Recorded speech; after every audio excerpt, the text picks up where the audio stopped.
નમસ્કાર, આપ જોઈ રહ્યા છો નેશન પ્લસ ન્યૂઝ. હું છું આપની સાથે હેતલ ભગત. આમ આદમી પાર્ટી દ્વારા શરૂ કરવામાં આવેલ સંગઠન નિર્માણ માટે મિશન વિસ્તાર કાર્યક્રમ અંતર્ગત છોટાઉદેપુરના દરબાર હોલ ખાતે પ્રદેશ પ્રમુખ ઈશુદાન ગઢવી અને ડેડિયાપાડાના ધારાસભ્ય ચૈતર વસાવાની ઉપસ્થિતિમાં કાર્યકર્તાઓ સાથે જિલ્લા સંકલનની બેઠક યોજાઈ હતી.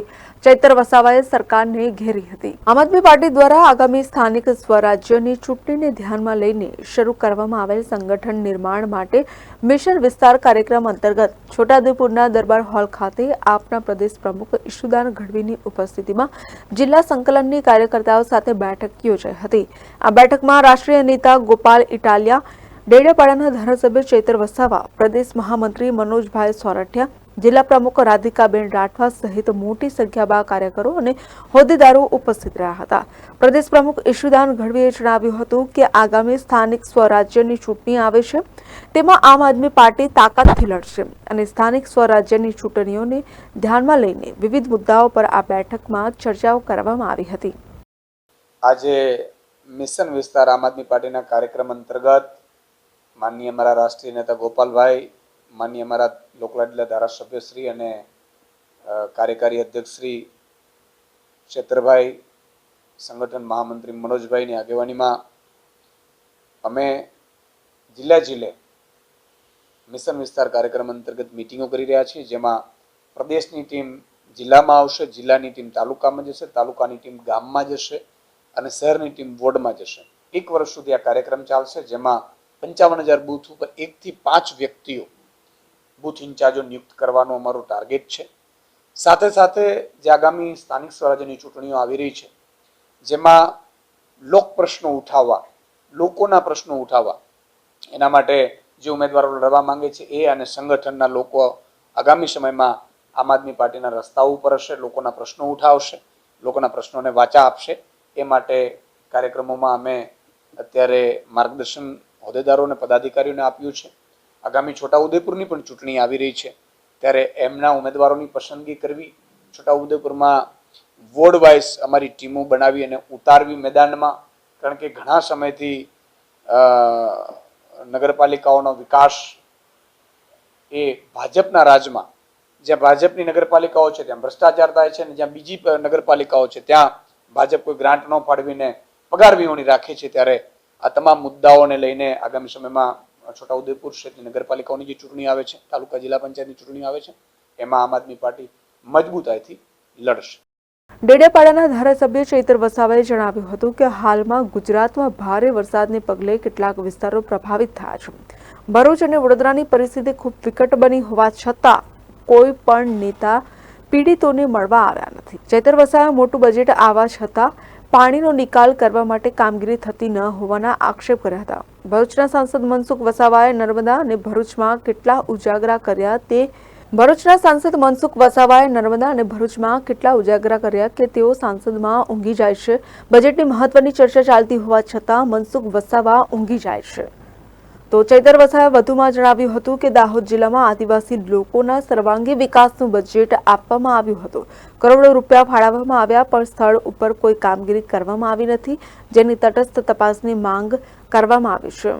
ભાઈ વડીલ છે, ઘણી ઉંમર થઈ છે એમને. અમે તો ત્યારે પણ કીધું હતું કે અમારા જેવા યુવાનને તક આપો, અને જનતાને પણ અમે અપીલ કરી હતી કે મનસુખ દાદાની તબિયત નાંદુરસ્ત હોય છે અને પોતે દોડી નથી શકતા, કરી નથી શકતા, તો છતાંય મનસુખભાઈને ચૂંટાયેલા છે, જીતેલા છે, ત્યારે હું માનું છું કે મનસુખભાઈને નર્મદા ભરૂચમાં શેના એટલા બધા ઉજાગરા થાય છે કે મનસુખભાઈ ત્યાં લોકસભામાં જઈને નિંદર કાઢે છે.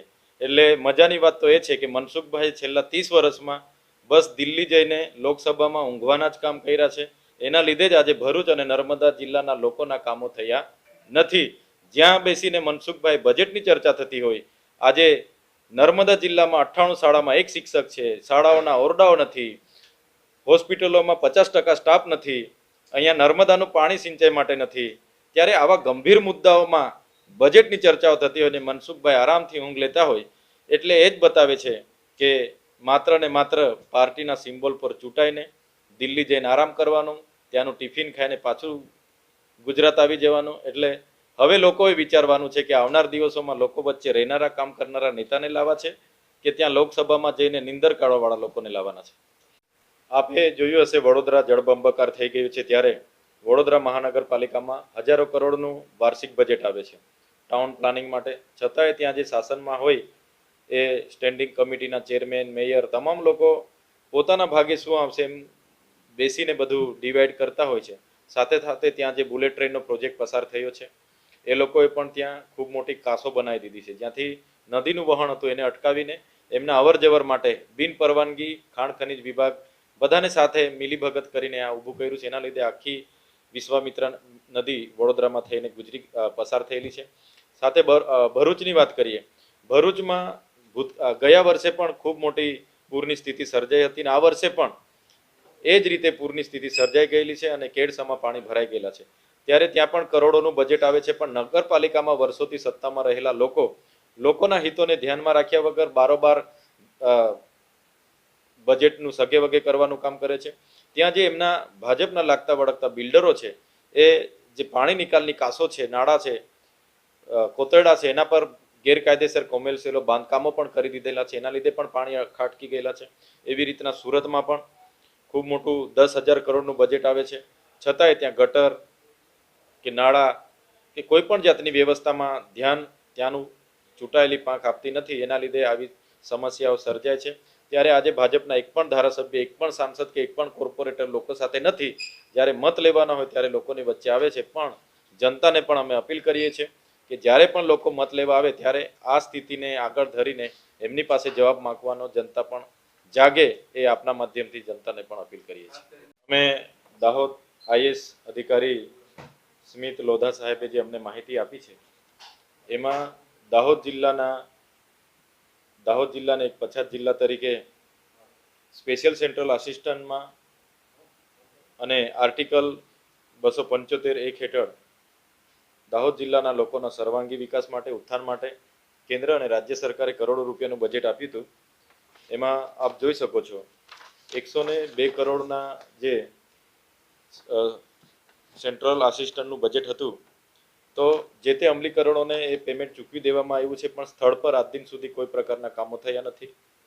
સાથે ત્યાં કોઈ પણ ગ્રામ પંચાયત પર આમાં સ્પષ્ટ શરત એવી છે કે ગ્રામ સભાના ઠરાવ પર ગ્રામ પંચાયત પર કામ માંગવાનું હોય છે, એને મંજૂર કરવાનું હોય છે, અને એ કામ પણ અમલીકરણ એજન્સી તરીકે ગ્રામ પંચાયત જ કામ કરી શકે છે.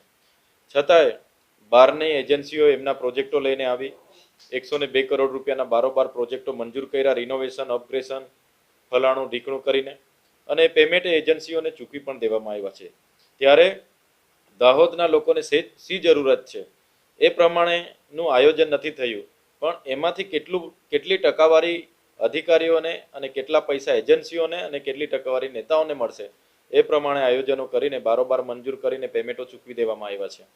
ત્યારે અમે દાવા સાથે કહીએ છીએ, આ જનતાના પૈસાનો તટસ્થમાં તટસ્થ જો તપાસ થાય તો હું ચોક્કસ માનું છું દાહોદ જિલ્લાના નેતા હોય, એજન્સીઓ, અધિકારીઓ જેલના સળિયા ગણતા થઈ જશે. અને આ જે 102 કરોડનું કૌભાંડ જે બહાર આવ્યું છે, એમાં જો આવનાર દિવસોમાં તપાસ નહીં થશે તો અમે ચોક્કસ ત્યાં અમારે જે પણ કાર્યક્રમો આપવાના થશે દાહોદની જનતાને સાથે રાખીને આપીશું. તેવી જ રીતે બીજું આર્ટિકલ 275 હેઠળ પણ દાહોદમાં જે 12 કરોડ રૂપિયા હતા એનું પણ એસ્ટિમેટ 10 ગણું બનાવીને બારોબાર જે ચીપકાવાનું કામ હતું તે ચોંટાડીને કલર કામ કરીને પૈસા આદર્શ નિવાસી શાળાઓમાંથી ઉપાડી લેવામાં આવ્યા છે.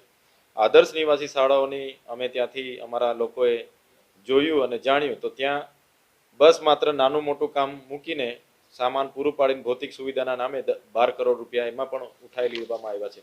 ત્યારે આવી જ રીતના કૌભાંડો થાય છે. આપ તો જાણો છો કે છોટાઉદેપુરમાં જ્યારે નકલી કચેરીઓ પકડાવાની હતી ત્યારે પણ આપણે અહીંયા બધા મળ્યા હતા.